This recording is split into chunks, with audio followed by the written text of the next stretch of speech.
We are currently witnessing a revolution in the space industry. As on 11th July 2021, British billionaire Richard Branson's space tourism company Virgin Galactic successfully launched 5 other crew members into suborbital space. This mission was the first crew flight of Virgin Galactic's VSS Unity space plane. This successful flight have paved the way for future commercial space flights, demonstrating the company's progress in making space tourism accessible. During the live broadcast of the flight, Richard Branson called it an experience of a lifetime. 9 days later, on 20th July 2021, Amazon founder Jeff Bezos' aerospace company Blue Origin flew its first space tourism. He himself was present in this controversial flight. This rocket went to an altitude of more than 100 km, giving passengers the experience of weightlessness. Welcome to Simple Technology Channel. Today we will know why billionaires are now eyeing space. Billionaires like Elon Musk, Richard Branson and Jeff Bezos are reaching the moon and the stars. Other entrepreneurs from around the world also want to join this new competition. But who will win this race? It is very clear that if humans have to go to other planets one day, then it is very important for such scientific efforts to be successful. It is also clear that the space race has begun. So today we will understand this race. We will talk about those companies that are promoting the space race. The space race. Government agencies started sending people into space 6 decades ago. On July 16, 1969, Apollo 11 was launched from NASA's Kennedy Space Center. 4 days later, about 65 crore people around the world saw a small step become a big leap for humanity. In year 1972, NASA stopped all the program on the moon due to its economical reasons. By this time, only 12 pupils have been able to go to the moon. May 30th, 2020 was another such historical day where for the first time a space capsule was made by a private company. This was a new beginning for the government agencies like NASA in America. NASA is becoming more independent on the private sectors to reduce the cost of sending things into the space. The possibility of becoming a pioneer in this new field is also attracting a lot of ventures capital and the brightest mind on this earth. US space companies. The country has the most developed commercial space industry in this world, comprising old government contractors like ULA, which is a joint venture between Lockheed Martin and the Boeing, as well as the new players like SpaceX. SpaceX owner Elon Musk claims that to save humanity, we need to start by going to Mars. SpaceX wants to send humans to Mars and establish colonies there before this decade. Founded in 2002, SpaceX has risen in the status in the last few years as it has focused on producing the most advanced reusable rockets and spacecraft in the world. Any rocket that needs to go to the space has to use the liquid propellant rocket. This is not only expensive but also not environmentally friendly. So in 2015, SpaceX expanded the possibility of reusability by allowing them to repair and reoperate their hardware at a lower cost. This has brought down the cost significantly. In 2022, SpaceX alone accounts for about 33% of the global launches and 70% of US launches. The country also hosts several emerging launches companies like Rocket Lab, which was founded in New Zealand but is now registered in US, and the company Firefly. Talking about the satellite, they are another huge sector that is impossible to fully summarize here. Some example includes communication systems like Viasat, EcoStar and Starlink, and some intelligence providers like Maxar, Planet and Black Sky. With this kind of industry and infrastructure, US government entities are gaining technological and geopolitical dominance in the space sector at affordable prices, while also boosting the economy and opening doors for the new ventures. These include space tourism companies like Virgin Galactic, Blue Origin and Axiom. Some even claim plans for space stations that will host tourists, professional astronauts, and researchers. The first crewed flight of Blue Origin's New Shepard NS-1 took place on July 20, 2021. So far, New Shepard has successfully launched and landed 22 times, out of which one partial failure and one failure is done. New Shepard has announced its 25th mission this year, that is on April 4, 2024, which will be its 7th manned flight. To the date, the program has flown up to 31 humans above the Kármán line. From an environmental point of view, about 99% of New Shepard's dry mass is reused, including its booster, capsule, engine, landing gear, and parachutes. New Shepard's engines are fueled by highly efficient liquid oxygen and hydrogen. During the flight, the only byproduct is water, which has no carbon emission. On the other hand, Virgin Galactic aims to make space tourism a reality and make profit from it. On July 11, 2021, a flight heavily with founder Richard Branson and 3 other employees passengers was the first time the founder of the space flight company has traveled to outer space on his own ship. In February 2022, Virgin Galactic announced its opening ticket sale to the public, whose reservation cost was around $450,000. In June 2023, Virgin Galactic launched the first commercial space tourism flight called Galactic 01, and now Virgin Galactic has completed its 12th successful space flight on 8 July 2024. Chinese space companies. At just 23 launches behind, China is on the track to match the America's space dominance in 2022.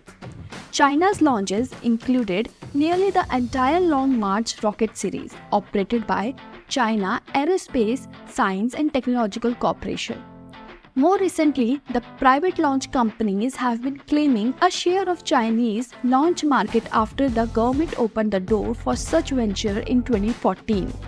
China's space pioneers now include companies like Land Space, Link Space, One Space, Galactic Energy, and iSpace. Clearly keeping an eye on industry trends, several of these companies' designs incorporate key elements to SpaceX Falcon 9. Similar companies are aiming for some form of reusable rockets, with China's Landscape recently beating SpaceX with the first orbital Metalox rocket. Non-launching startups such as Satellite Markers, SpaceCity, and Origin Space have also made significant progress in recent years. Indian space companies. India is still a newcomer when it comes to the commercial space companies, as most of its territorial activities are government-run.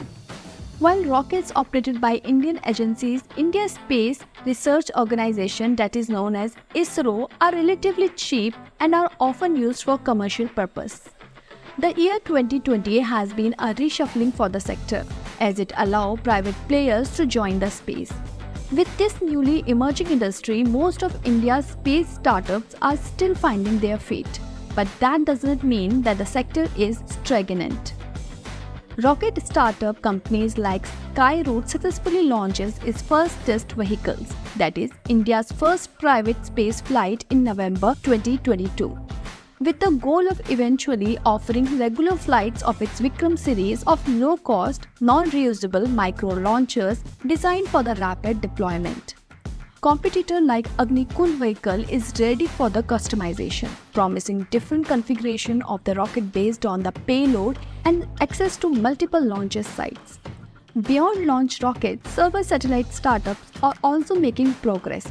Like hyperspectral satellite imagery provider Pixel is an example which is currently living the startup dream, receiving investment from the Google and even landing a contract from US NRO, that is National Reconnaissance Office.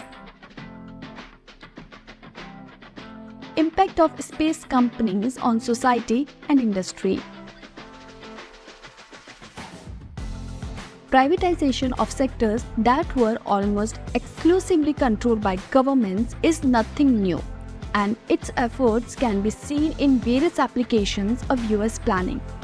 On the other hand, it allows the government to spend less on its own program, which in space term we can say are often less technically risky than politically risky, because the government cannot afford to fail.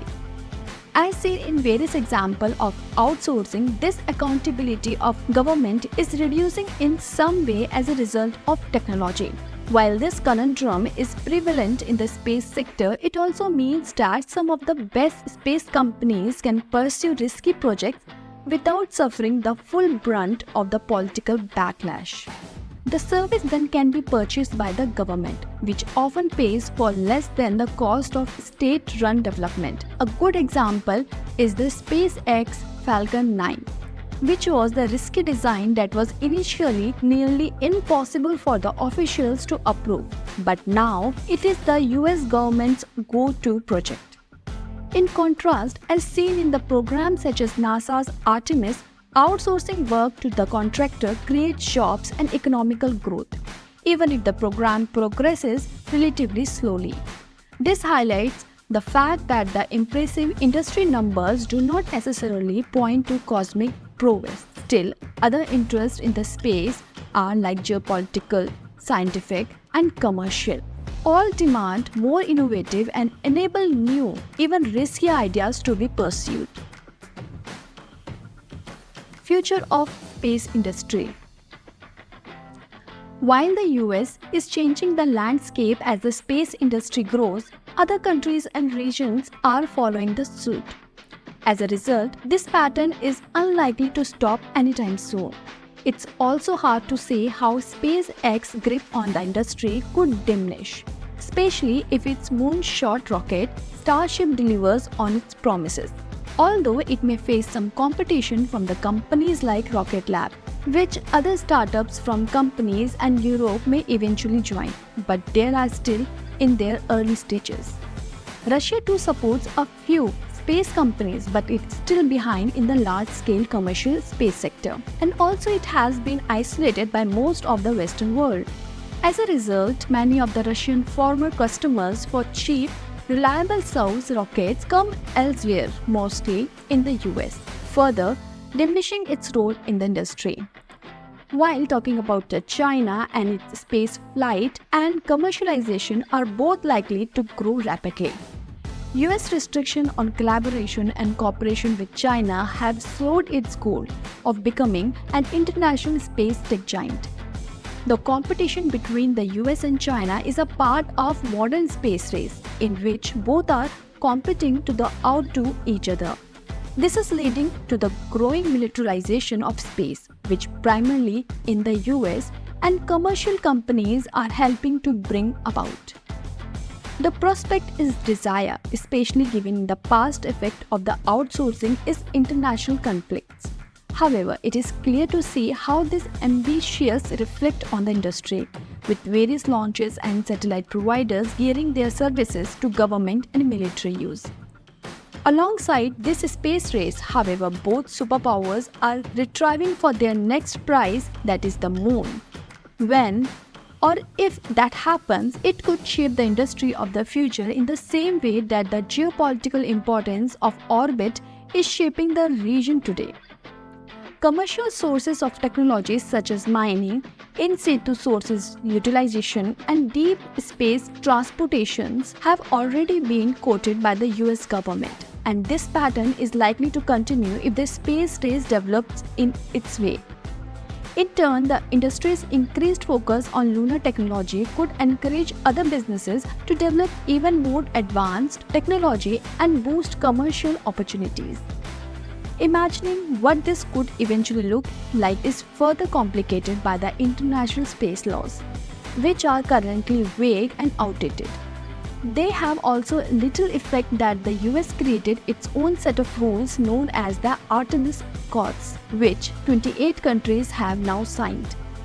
These exploit loopholes in old UN treaties to lay the government work for the space mining and make claims of supreme power that stretch existing law.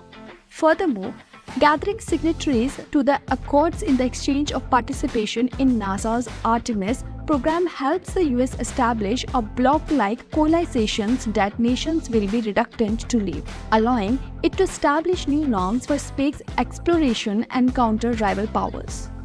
Once the large-scale exploration, colonization, and mining began, such appeal legals inconsistency could lead to conflict not just between countries but also between the companies. Thanks for joining us today. Do share your thoughts about space companies and this race in space in our comment box.